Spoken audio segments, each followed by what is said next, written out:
সকাল হতে না হতেই চলে এসেছিলাম একটু এই তুলসী পাতার গাছের কাছকে। এই লাল তুলসী তুলছিলাম, পাপাকে এটাকে রস খাওয়াবো।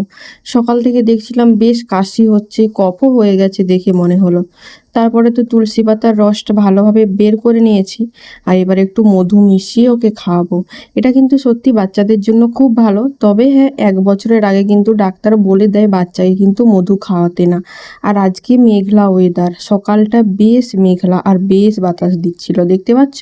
আর আমাদের বাড়ির সামনের গাছগুলো, সবজির গাছগুলো বেশ নড়ছিল।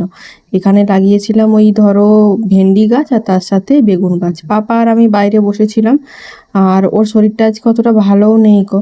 তো একটু বাইরে বসেছিলাম, তারপরে চলে এসেছিলাম পাপার ব্রাশ করানোর জন্য। আর ওকে ডাকতেই ও কিন্তু আমার কাছে বসে পড়লো। দেখো, ও কিন্তু বসে পড়েছে। এবার ওকে ব্রাশ করানোর পালা। ওকে তো ব্রাশ করাতে আমার ভীষণ পরিমাণে কষ্ট হয়, তবুও অনেক কষ্ট করে ব্রাশটা করাই। ও যদিও করতে চায় না, যেমন মানে সম্ভবত যুদ্ধ লেগে যায় দুজনের মধ্যে। যাই হোক, এখানে ব্রাশটা করিয়ে মুখটা ধুইয়ে দিলাম, আর এখানে এসে মুখটা মুছিয়ে দিলাম। আমি মুখ মুছাচ্ছিলাম, আর ও আমার মুখে কী যে করছিল ওই একমাত্র জানে। হাত দিয়ে দেখছিল আমার মুখটা। যাই হোক, এখানে এবার বিছানাটা পাট করে নেওয়ার পালা। সকালবেলা তো বিছানাটা অনেকটা দেরি হয়ে যায় পাট করতে, কারণ পাপা ঘুমিয়ে থাকে। আমি সমস্ত কাজ সেরে এসে এখানে মানে বিছানাটা পাট করি। আর পাপাকে বিছানাতে বস করিয়ে রেখেছি, আর ও বসতে চাইছিল। আর ওকে একটা লাইটের মতো দিয়ে দিয়েছি, ওটা নিয়েও খেলছিল। আর আমি বিছানাটা গুছিয়েও নিলাম।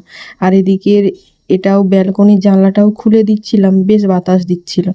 বলতে বলতে ব্যালকনিগুলো সব এক এক করে খুলে নিচ্ছিলাম। আর এখানে দাঁড়িয়েছিলাম, বাতাসটা বেশ মুখে বেশ ভালো লাগছিল, সে কারণে এখানে কিছুক্ষণ সময় কাটালাম। আজকের ভিডিও এতটাই, চলো।